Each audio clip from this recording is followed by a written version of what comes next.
السلام علیکم ورحمۃ اللہ وبرکاتہ۔ ناظرین، اگر آپ کو بار بار پیشاب کا قطرہ آتا ہے، یعنی کہ بار بار پیشاب کی حاجت ہوتی ہے، تو آپ اس کے لیے کیا کریں؟ تو آج میں آپ کو حضرت مفتی سلمان اظہری کا بیان سنانے والا ہوں۔ بہت ہی بہترین انداز میں بتایا ہے۔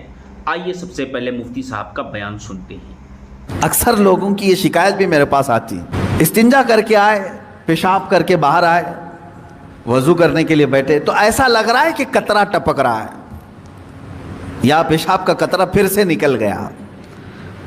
ایسے کئی لوگوں کو ہوتا ہے، پھر گئے وہ پھر دھو کر کے آئے، پھر لگا کہ نہیں پیشاب کا قطرہ نکل رہا ہے۔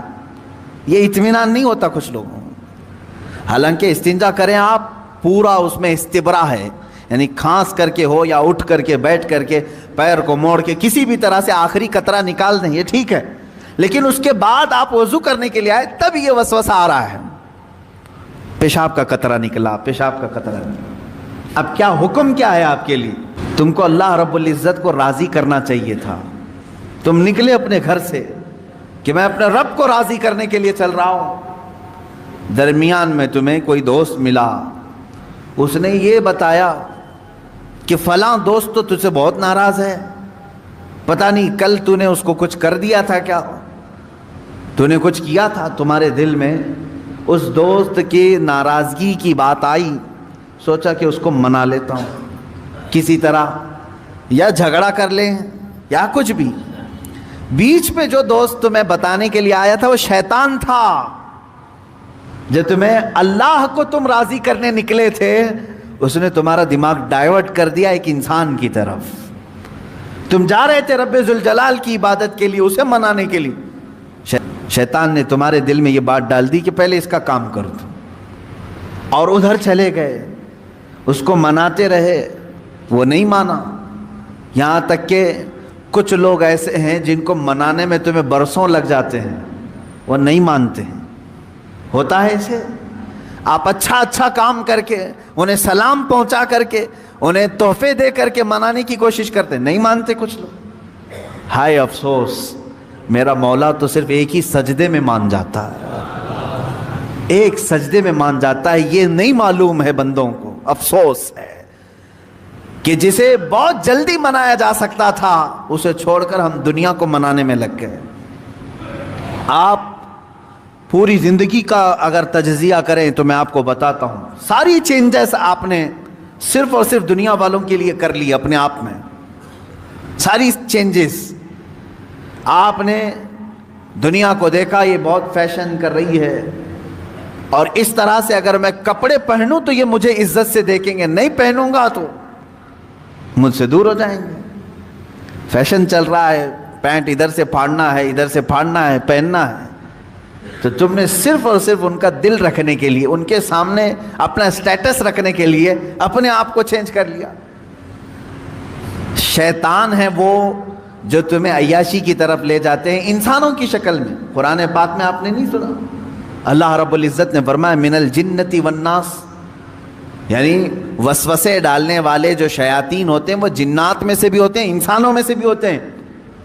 شیاطین الانس والجن، قرآن میں یہ بھی آیا ہے، انسانوں میں بھی شیطان ہوتے ہیں، جنات میں بھی شیطان ہوتے ہیں۔ انسانوں میں کیسے؟ تمہارے دوست کی شکل میں آئے گا، کبھی تمہیں پتہ بھی نہیں چلے گا، اور وہ تمہارا ذہن ڈائیورٹ کر رہا ہوگا، تمہیں بھٹکا رہا ہوگا، اور اس کی باتوں پر تم نے اپنے آپ کو بدل لیا۔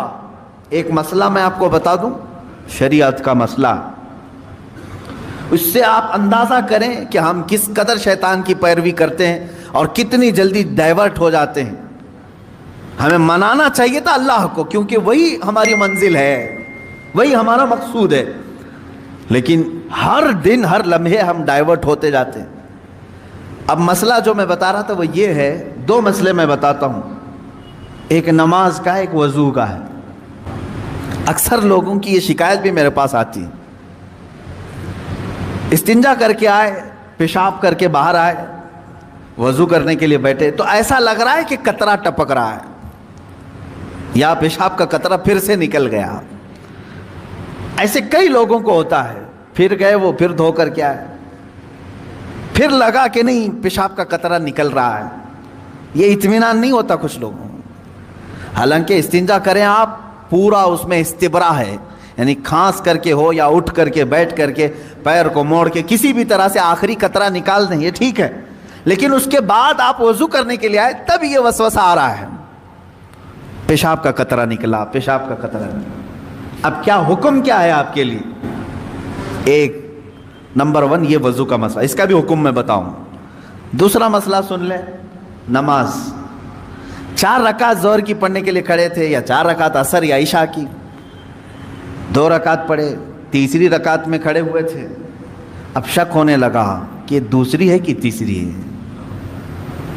تیسری میں کھڑے تھے, یہ شک ہونے لگا یہ چوتھی ہوگی کہ تیسری ہوگی. ایسا ہوتا ہے بہت سارے لوگ. نماز کا ایک مسئلہ یہ ہے. آپ وضو کا ہے, دونوں کا حکم کیا ہے اس سے میں آپ کو اپنی زندگی کے متعلق بتاؤں گا. پہلا والا جو مسئلہ ہے پیشاب کے قطرے کا, پہلی مرتبہ ایسا کبھی ہوا ہے تو جاؤ دھل لو. ایک بار ایسا ہوا کہ پیشاب کا قطرہ ٹپکا ہے یا لگ رہا ہے, جاؤ دھل کے آ جاؤ. پھر ایک مرتبہ ایسا ہوا ہے کہ وضو کرنے بیٹھا ہوں, ایسا لگا کہ پیشاب کا قطرہ ٹپک گیا, جاؤ دھل کے آؤ اور اتنا حصہ جہاں کپڑے میں لگا اس کو بھی دھل لو. تیسری مرتبہ بھی ایسا ہوا ہے, دھل لو. اب اس کے بعد شریعت کہتی ہے اب نہیں جانا اس کے بعد. اب وضو کے لیے اگر بیٹھو گے, تمہیں لگ رہا ہے کہ پیشاب کے قطرے ٹپک رہے ہیں, ٹپکنے دو. تم پانی لے لو ایک چلو میں اور اس جگہ پر چھڑک دو پانی. پانی وہاں پر اس کپڑے کے اوپر چھڑک دو. کیوں؟ اس لیے کہ کہا گیا ہے کہ بعد میں اگر تمہیں وسوسہ بھی آنے لگے تو یوں سمجھ لو یہ پیشاب کا قطرہ نہیں بلکہ میرا چھڑکا ہوا پانی ہے, میرا چھڑکا ہوا پانی. اچھا ایسا کیوں کرایا گیا؟ شک تو ہو رہا ہے.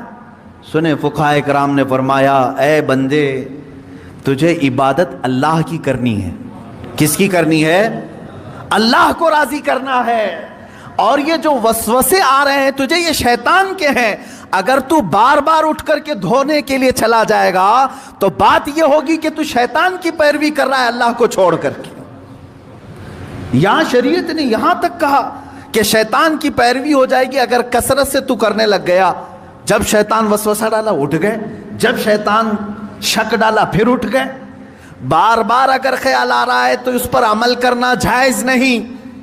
پانی چھڑک لو اور کہو میں شیطان کی پیروی نہیں کروں گا, میرے مولا کی عبادت کروں گا. دوسرا مسئلہ نماز کا کہ جس میں اگر 3 میں 4 میں شک ہو, ایک بار ہو گیا تو چلو دوہرا لو, 2 بار ہو گیا تو چلو ٹھیک ہے, جتنا یقین ہے اس کے آگے کی رکعتیں پڑھ لو. اب اگر بار بار ایسا شک ہوتا ہے تو فرمایا گیا اپنی نماز ویسی ہی کمپلیٹ کرو, اس لیے کہ یہ شیطان تمہیں وسوسے ڈال رہا ہے. اگر تم اس کے وسوسوں کی طرف جاؤ گے تو یہاں ہوگا یہ کہ تم شیطان کی پیروی میں لگ گئے. حقیقت میں نماز تو رحمان کی عبادت ہے. آپ سمجھ رہے ہیں؟ یہ 2 مسئلوں سے میں تمہیں بتاؤں گا میرے عزیزوں. پوری زندگی بھر شیطان اسی طرح سے کرتا ہے, تو میں اپنے اصلی مقصد سے ڈائیورٹ کر کے کسی عام فضول چیز میں لگا دیتا ہے, فضول چیز میں لگا دیتا ہے. اسی لیے اب جیسے کسی نے اپنے پورے گھر کی فکر میں, اپنی جائیداد کی فکر میں پوری زندگی ختم کر دی, اسے معلوم ہی نہیں کتنے دن رہنے والا تھا, کتنی عمارتیں بنا رہا ہے, کتنی چھتیں قائم کرے گا. اے بندے, تیری زندگی لمبی سے لمبی جاتی تو 70-80 سال کی, تو بنا ہی رہا ہے 30-40 سال کی عمر میں. بچے ہیں تیرے پاس 25-30 سال, ان 25-30 سالوں کے لیے تو نے اپنی پوری زندگی جھونک دی, صحت و طبیعت سب برباد کر ڈالی. لیکن جہاں 100 سال سونا ہے کہ 200 سال کہ 500 سال کہ 1000 سال, ہمیں معلوم نہیں قبرستان میں کتنا سونا ہے, وہاں کے لیے بندہ ایک رات کی بھی عبادت کرنے کو تیار نہیں, ایک تسبیح گھمانے کو بھی تیار نہیں, وہاں کی عمارت تیار کرنے کو بندہ تیار نہیں. یہ شیطان ڈائیورٹ کر چکا ہے تمہیں. تمہاری اصلی منزل تو وہ تھی, تمہیں لگا دیا کسی اور. تو ناظرین, ابھی آپ نے حضرت مفتی سلمان ازہری صاحب کے بیان کو سن لیا. آپ کو پوری بات سمجھ میں آ گئی ہوگی کہ بار بار پیشاب کا جو قطرہ آتا ہے تو آخر سے اس کا علاج کیا ہے, آخر کس طریقے سے جو ہے اس کا علاج کرنا چاہیے. تو یہ ساری باتیں آپ نے سنا. بس میں آپ سے یہی گزارش کرتا ہوں کہ اس ویڈیو کو صدقہ جاریہ سمجھ کر لوگوں تک شیئر کریں، اور چینل میں پہلی بار آئیں تو چینل کو ضرور سبسکرائب کریں۔ السلام علیکم ورحمۃ اللہ وبرکاتہ۔